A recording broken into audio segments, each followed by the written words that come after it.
Վերնատուն Հանրային ռադիոյի ուղիղ եթերում Վերնատունն է, ես Նազելի Օհանյանն եմ, ողջույն սիրելի ռադիո լսողներ, Հանրային ռադիոյի կայք էջում եւ Facebook-յան տիրույթում մեզ հետևողներ, դիտողներ, վիճակագրական տվյալների ու ժամանակակից արվեստի հետաքրքրությունները հատման եզրեր ունեն, պարզվում է, մենք այսօր կխոսենք, թե ինչ են պատմում տվյալները մեր հասարակության մասին, որը փոխանցվում է ոչ միայն թվերի, այլ նաև արվեստի միջոցով։ Կարճ ասած խոսելու ենք անցումներ տվյալների ցուցահանդեսի մասին, իսկ զրուցակիցներս անցումներ ծրագրի ղեկավար եւ հետազոտությունների գծով փոխտնօրեն Հայկ Սմբատյան եւ ցուցահանդեսի համադրող Սոնա Մարգարյան։ Ողջույն, շնորհակալություն մեզ հյուրընկալվելու համար։ Շնորհակալություն։ Նախ հետաքրքիր է ինչ է իրենից ներկայացնում անցումներ ծրագիրը, դա ինչ որ նոր բան է, կոնկրետ մեզ համար եւ մեր ռադիոլսողների համար նույնպես, եւ ինչ է հետազոտում։ Երևի ես սկսեմ, մենք հետազոտական ռեսուրսների Կովկասյան կենտրոն Հայաստան հիմնադրամի շրջանակներում իրականացնում ենք մի ծրագիր, որը Գալուստ Գյուլբենկյան հիմնադրամի ֆինանսավորմամբ է իրականացվում եւ Սրա շրջանակներում փորձ ենք անում մեր կենտրոնի կողմից ամեն 2 տարին մեկ իրականացվող Կովկասյան բարոմետր կոչվող հետազոտական ծրագրի 2024 թվականի բացահայտումները հանրայնացնելու։ Եվ այս հանրայնացման նպատակով մենք այս տարի որոշել ենք, որ կարիք կա հետազոտական տվյալները համադրելու արվեստի գործերի հետ, որովհետև կարծում ենք, որ տվյալները եւ արվեստը իրար հետ բավականին շատ զրուցելու տարածքներ ունեն ու այս ծրագրի շրջանակներում մեր հիմնական բացահայտումները, այսպես ասած, 7 թեմատիկ ուղղությունների ենք բաժանել, որոնք ըստ էության արտահայտված են ցուցահանդեսի նաև շրջանակներում եւ ցուցահանդեսի բովանդակային բաղադրիչներ են դարձել։ Ցուցահանդեսը իրենից ենթադրում է հենց անցումներ թեմայի քննարկում, ինչու որովհետեւ մենք հասկացել ենք նաև, որ 2024 թվականի Կովկասյան բարոմետր հետազոտության արդյունքները հուշում են նրա մասին, որ բազմաթիվ առումներով հայաստանյան հասարակությունը անցումային շրջանների մեջ է գտնվում եւ ծայրահեղ կարծիքները գնալով սկսում են ավելի հակաբևեռացվել եւ մարդկանց մոտեցումները ու ընկալումները սկսում են ավելի բազմաբևեռ դառնալ։ Ես ձեզ ասեմ, այդ անցումային շրջանը սկսել է անկախությունից հետո անմիջապես։ Իհարկե, ամեն տարվա եւ ամեն տարածաժամանակային կոնտեքստում կարող ենք խոսել ամեն այդ կոնտեքստին համապատասխան անցումների մասին, բայց կոնկրետ 2024 թվականի տվյալների այդ 7 թեմատիկ ուղղությունները մեզ նույն բանի մասին հուշեցին եւ որոշեցինք, որ դրա շուրջ ենք կառուցում, ըստ էության դա խորագիրը դարձավ անցումներ ցուցահանդեսի, բայց նաեւ ինչպես նշեցի, տարածքը, որտեղ կարող են հանդիպել հետազոտական տվյալները եւ արվեստի գործերը, մենք որոշեցինք իրականացնել նաեւ Սոնայի հետ համագործակցությամբ, ուրախ ենք, որ Սոնան մեզ միացավ, ով գուցե ավելի շատ կարողանա մանրամասնել, թե արվեստի տեսանկյունից ինչ կոմպոնենտներ ունի ցուցահանդեսը, բայց երևի մի բան էլ ուղղակի նշեմ, թե ինչու ընդհանրապես այս տվյալների ցուցահանդես գաղափարը առաջացավ, սա իրականում 2021 թվականի մեր ներկա եւ նախկին ուրեմն աշխատակազմի ներկայացուցիչների գաղափարն էր, որ տվյալները պարզապես գիտական հանրույթին ներկայացնելուց զատ մենք փորձենք ընդլայնել այն լսարանը, որը որ ներգրավում է այդ տվյալների հետ եւ հետաքրքրվում է այդ տվյալներով ու կարծեցինք, որ ցուցահանդեսը որպես այդպիսին դրա լավագույն ձևաչափերից կարող է լինել։ Այսինքն այն հանրայնացնելու, մեծացնելու, լսարանը ավելի ակտիվացնելու առումով։ Սոնա, շատ հետաքրքիր է, թե ինչպես են տվյալները եւ արվեստը փոխառնչվում, ինչպես են կարողանում իրար հետ, այսպես ասած, լեզու գտնել։ Ինձ թվում է երկու նպատակ կա, թե ինչի որոշվեց Կովկասյան բարոմետր հետազոտությունը նաև ներկայացնել ցուցահանդեսի միջոցով։ Առաջիններից մեկը այն է, որ այս տվյալների բազան, որ հսկայական է եւ ինչ որտեղ նաև ավերագրում է այդ պահին երկրում եղած քաղաքական, սոցիալական, հասարակական եւ մշակութային անցումները, փոփոխությունները եւ այդ պահի ավերագրումն է։ Ինքը մի տեսակ հանրությունից ավելի հեռու է մնում իր հետազոտության հարստությամբ։ Ու այս դեպքում Կովկասյան բարոմետրի հետազոտությունը դառնում է շատ ավելի հանրամատչելի արվեստի միջոցով դրա պոտենցիալ կարդացողներին կամ թիրախային խմբին, որովհետև արվեստն է իմ կարծիքով հենց այն մեթոդներից, գործիքներից մեկը, որը պետք է արտացոլի ժամանակակից արվեստը, որ պետք է արտացոլի այս պահին մեր կյանքը, մեր քաղաքական, սոցիալական իրավիճակն ու ներկան։ Իսկ եթե թվերը ընդհանրապես խոսում են կոնկրետությունից, իսկ արվեստը մի քիչ վերացական երևույթ է։ Դուք նույնպես կարող եք այդ մասին խոսել։ Կարծում եմ մենք դա հաշվի առնելով ենք համադրել այս երկու ֆորմատը, որովհետև իրենք իրար փոխլրացնում են։ Այո, ճիշտ եք նկատում, որ թվերը եւ հետազոտական կամ վիճակագրական տվյալները իրենք մի փոքր ավելի չոր եւ այսպես ասած օրինաչափ տվյալների տեսքով են մեզ հանդիպում, օրինաչափ բացահայտումների տեսքով են մեզ հանդիպում, մինչդեռ արվեստում գուցե ավելի շատ է տարածք մեկնաբանումների, ինտերպրետացիաների, բայց միևնույն ժամանակ նաեւ երբ որ փորձում ենք միայն արվեստը դնել կամ արվեստի գործը դնել քառակուսիների կամ պատնեշների սահմանափակումների մեջ, մենք չենք կարողանում արվեստը ամբողջությամբ ընկալել, նույն կերպ նաև թվերը իրենց օրինաչափ լինելու որոշակի, այսպես ասած, պահանջ են իրենց հետ բերում։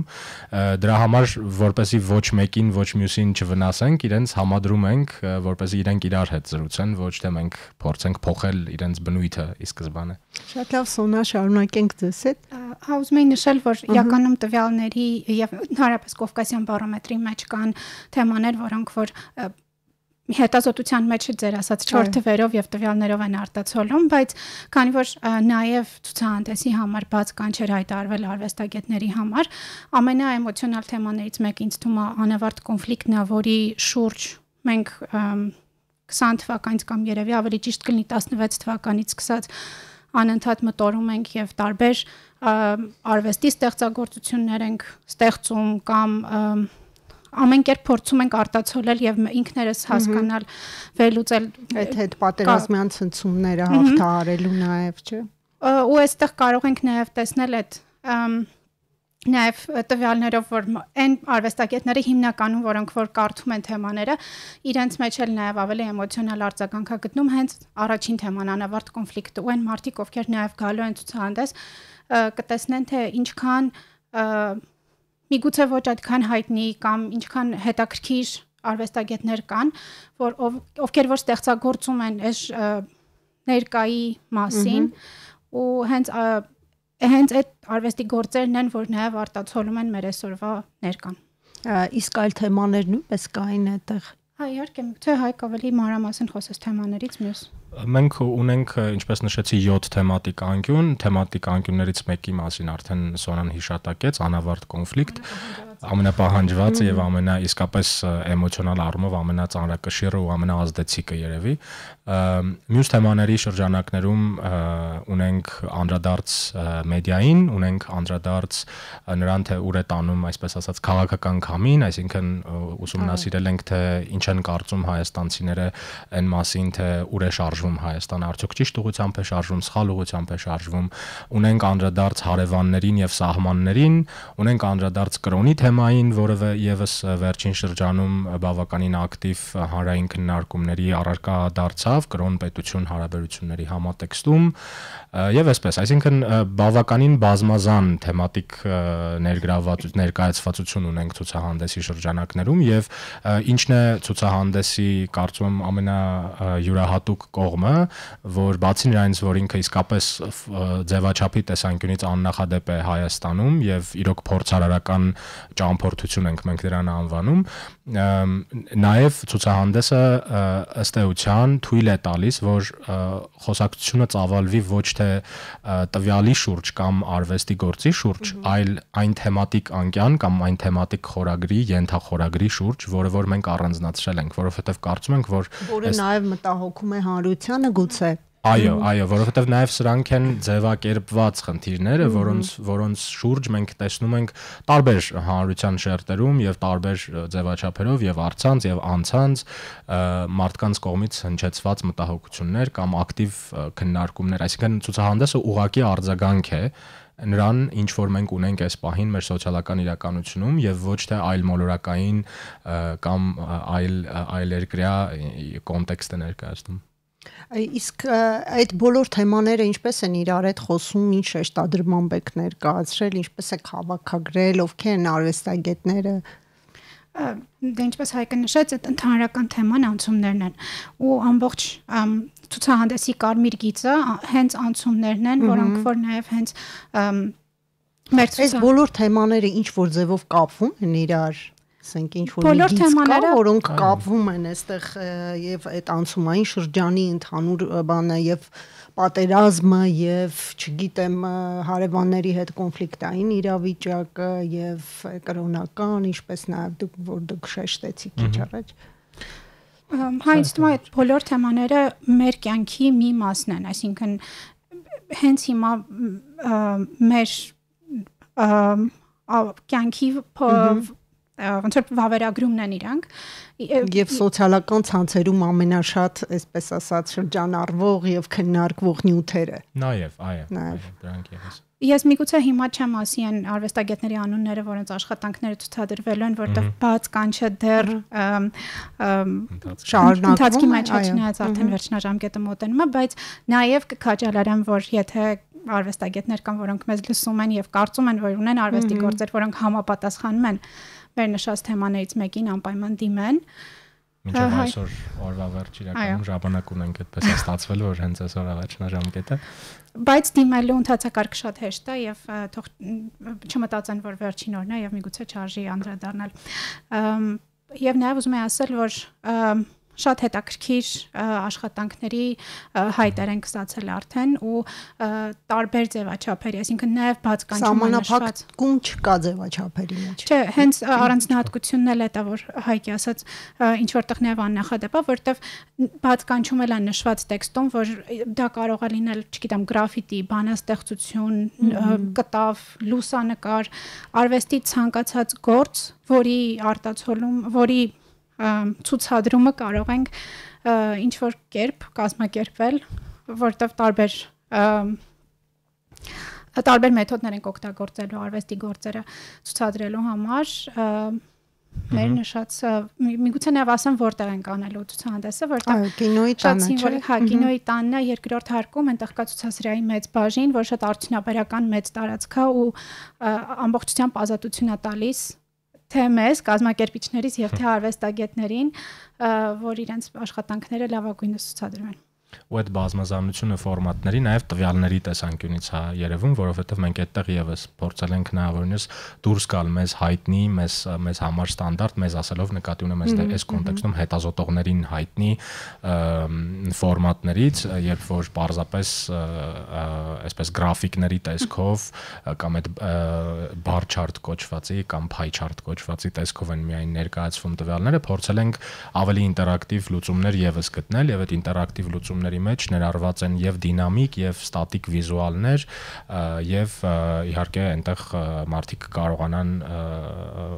տպագրված նյութերի հետ եւս առնչվել ցուցահանդեսի ընթացքում, այսինքն եւ տվյալները եւ արվեստի ստեղծագործությունները բազմաժանր են, բազմաֆորմատ են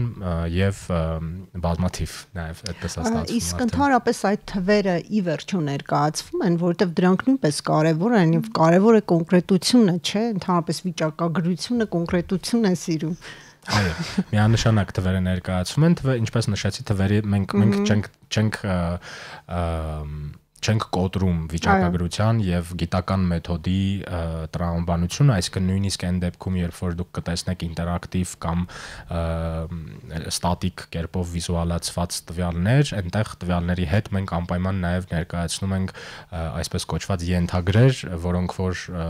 իրենց մեջ պարունակում են վերապահումներ կամ հատուկ նշումներ, որ ցանկացած այդ տվյալի ընթերցող կարողանա հաշվի առնել նաև այդ տվյալի սահմանափակումը կամ օրինակ հարցը ինչպես է հնչել, ինչ տարբերակներ են առաջարկվել,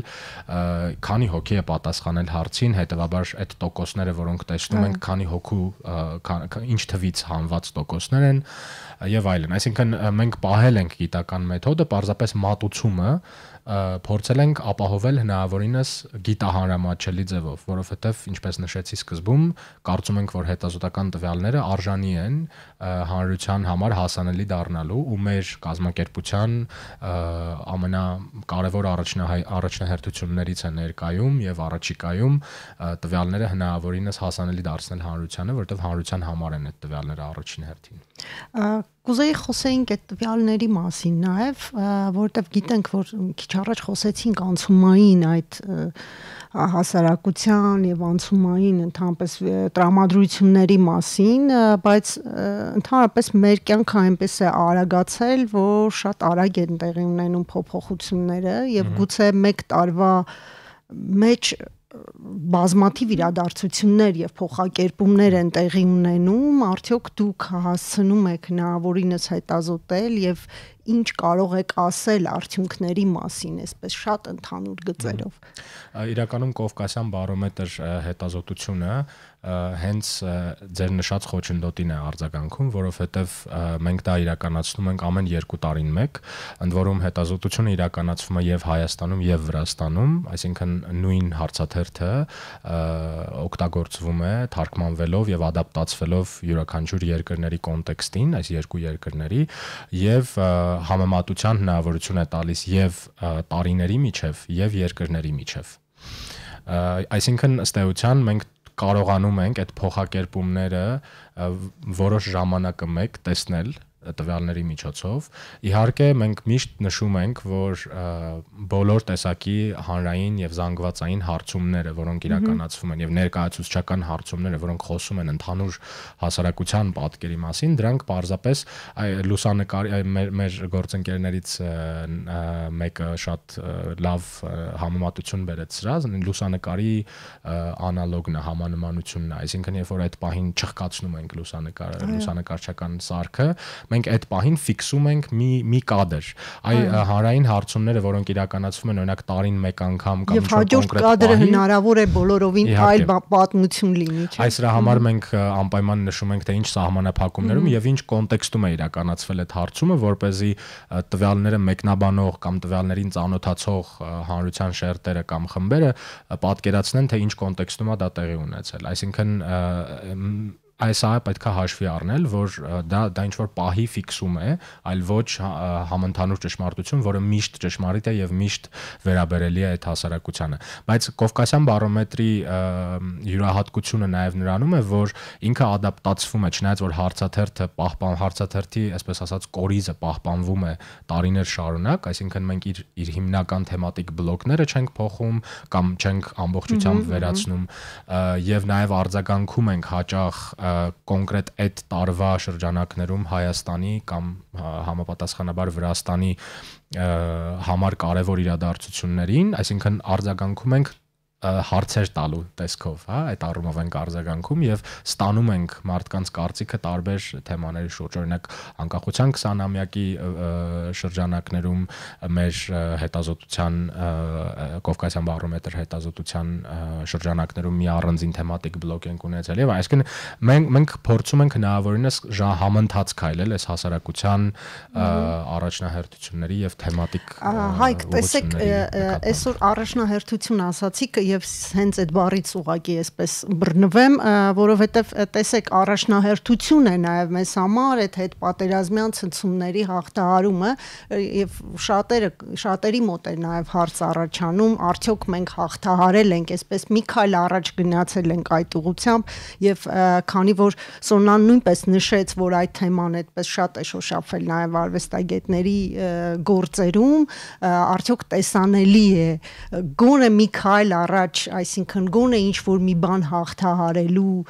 բան այդ ուղղությամբ։ ուզում եի հավելել, որ քանի որ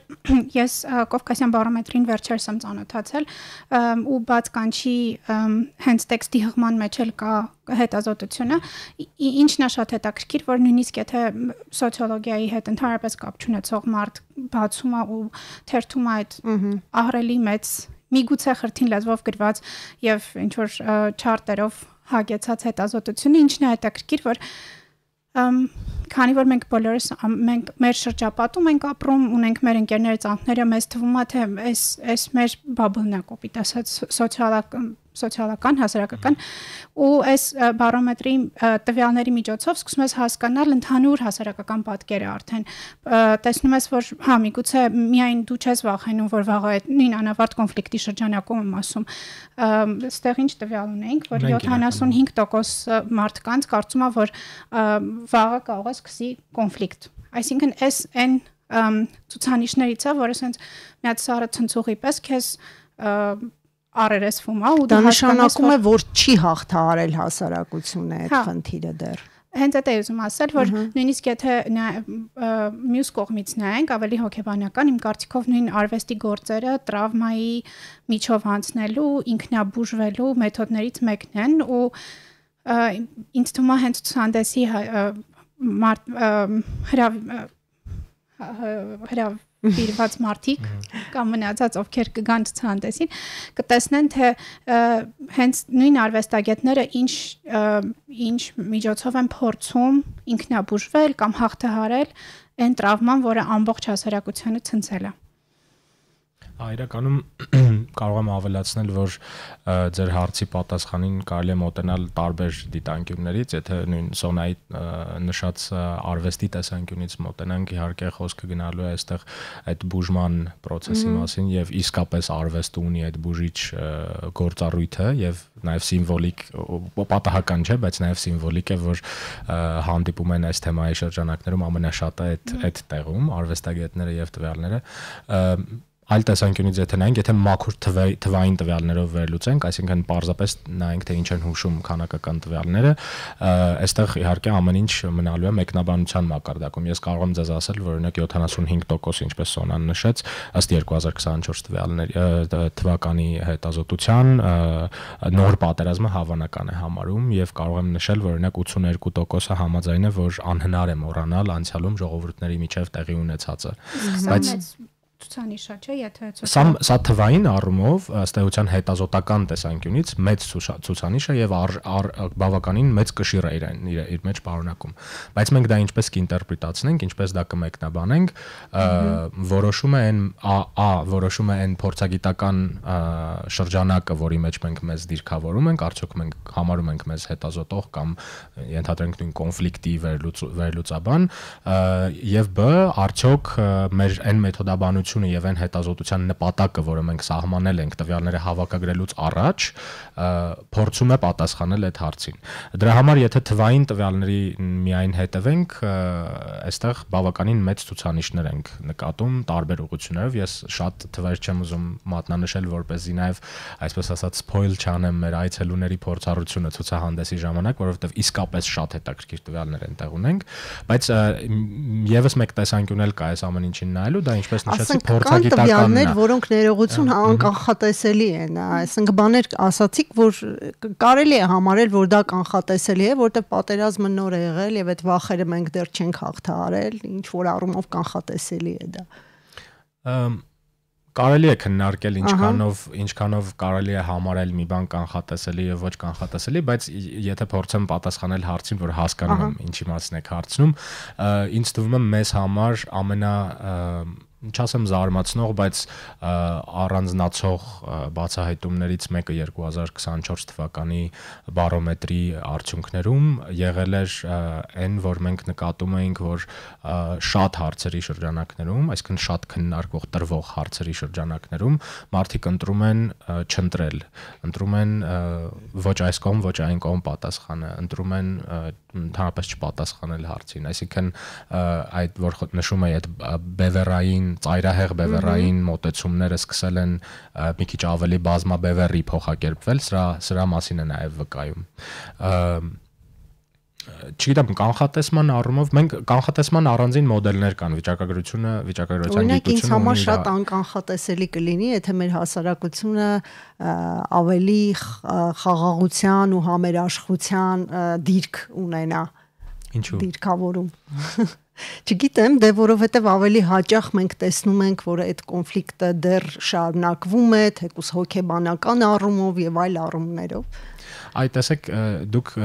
մոտեցում ցույց տվեցիք, այսինքն ըստ էության դա մեկնաբանում է։ Այդ մեկնաբանումներն են, որոնք որ ես նշում եմ, որ կախված են տարբեր մարդկանցից, տարբեր տեսանկյունից, բայց եթե քննարկենք, այո, ես էլ համաձայն եմ ձեզ հետ։ Այսինքն եթե անհատապես արձագանքեմ, որպես նաև կոնֆլիկտաբան մասնագիտությամբ, համաձայն եմ, որ չենք կարող ակնկալել, որ մարդիկ միանգամից հակվածություն ցույց կտան խաղաղությանը, երբ որ պատերազմի սպառնալիքը եւ պատերազմի հետևանքները դեռևս այդքան թարմ են ու դեռևս իրենց առօրյայում շարունակում են իրենց հիշեցնել իրենց մասին։ Գուցե ձեզ հետ կարելի է շատ ավելի մանրամասն խոսել տարբեր արժեհամակարգից եւ այլն տարբեր տեսակի թեմաներից, բայց մեր ժամանակը արդեն սպառվում է, մենք ունենք 5 րոպե ժամանակ, ընդհանրապես փորձենք ամփոփել մեր զրույցը ու ավելի շատ ուզում եմ կենտրոնանալ ձեր նպատակի մասին, օրինակ որն էր այն հիմնական նպատակը եւ ինչ սպասելիքներ ունեք այս ցուցահանդեսից, որը կարծում եմ, եթե առաջինն է, ուրեմն մտածում եք նաև, որ շարունակական կլինի։ Դե ինչպես նշեցինք, առաջնային նպատակը նախ հետազոտությունը շատ ավելի եւ եղած տվյալները, որոնք առաջին հայացքից խրթին են, գիտահանրամատչելի դարձնելն է, եւ երկրորդը, քանի այս ցուցահանդեսը իր ձևով ոնց որ կամուրջ հանդիսանա արվեստագետների, այն ակտիվ արվեստագետների միջև, որոնք այս պահին չեն միգուցե հարթակ չունեն ցուցադրվելու եւ վիճակագրության միջև շատ կարևոր եմ համարում են, որ ինքս շատ ակտիվ շփվում եմ այն արվեստագետների հետ, որոնք որ շուտով ցուցադրվելու են, հեսա օրժամն էլ կնշենք, որ չմոռանանք հատկապես, որոնք ցուցադրվելու են ու այս աշխատանքները, որոնք լինելու են կամ դեռևս չեն ցուցադրվել, կամ միգուցե սրանց մի մասը հետո արդեն նկարիչների կամ լուսանկարիչների անձնական ցուցահանդեսներում կլինի, այսինքն այս արվեստի գործերը մենք չենք տեսել ու սրանք սա նաև բացառիկ հնարավորություն է նաև ծանոթանալու եւ տեսնելու արվեստագետների նաև դիրքորոշմանը, չէ՞։ Դա էլ կարևոր է։ Կարծում եմ, չգիտեմ Սոնան ինձ հետ կհամաձայնի թե չէ, բայց կարծում եմ այստեղ մեր մասնագիտական ոլորտները իրար հետ կիսում են մի ընդհանրություն, որ թե արվեստագետները, թե հետազոտողները հիմնականում հակված են լինում մնալ իրենց մասնագիտական շրջանակների, փուչիկների մեջ եւ դուրս չգալ այդ, չգիտեմ, կհամաձայնես թե չէ, բայց այս առումով ինքը հրաշալի դաշտ է, որպեսզի արվեստագետները եւ հետազոտողները հանդիպեն իրար, որովհետեւ վերջին հաշվով, եթե ուշադրենք ուսումնասիրում հարցը եւ արվեստագետներին եւ հետազոտողներին նույն հասարակությունն է հուզում, ուղղակի գործիքները եւ ասելիքի ձևաչափներն են տարբեր, բայց ըստ էության մենք նույն բանն ենք անում, մեկը ուսումնասիրում է, մեկը վերարտադրում է այդ իրականությունը ու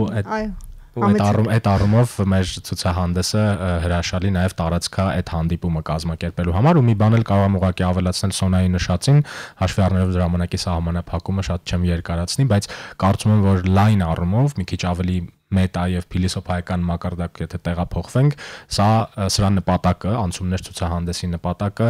տարածք տալ մարդկանց մտորելու այն լեզուներով, որ լեզուներով իրենք սովոր չեն մտորել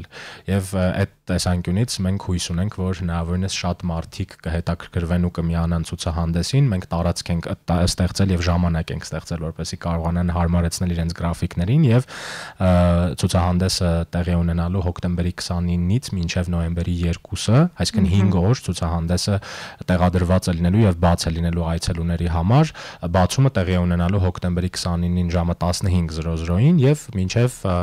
նոյեմբերի 2-ի օրվա ավարտը փաստորեն մարդիկ կարող են միանալ մեզ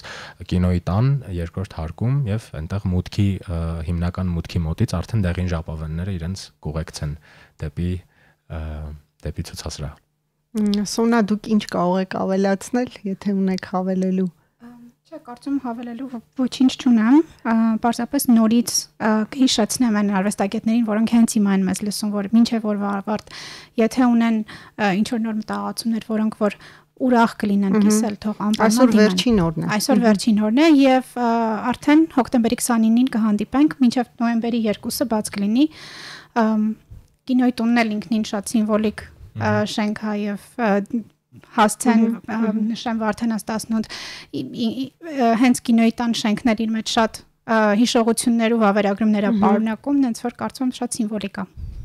Շնորհակալություն, թերևս այսքանը սիրելի ռադիո լսող, մենք խոսում էինք անցումներ տվյալների ցուցահանդեսի մասին, որը տեղի է ունենալու առաջիկայում, դուք արդեն լսեցիք օրը, ժամը, տեղը եւ այլն, կարծում եմ ձեզ պիտի որ հետաքրքրի, որովհետեւ այն մեր մասին է լինելու մեծ հաշվով, մեր խնդիրների մասին է լինելու, կարող են գնալ, առնչվել, տեսնել, հասկանալ, մտածել նաև ինչ որ առումով։ Ես հիշեցնեմ, որ զրուցակիցներս անցումներ ծրագրի ղեկավար եւ հետազոտությունների գծով փոխտնօրեն Հայկ Սմբատյանն էր եւ ցուցահանդեսի համադրող Սոնա Մարգարյանը։ Զրույցը վարեց Նազելի Օհանյանը, կհանդիպենք։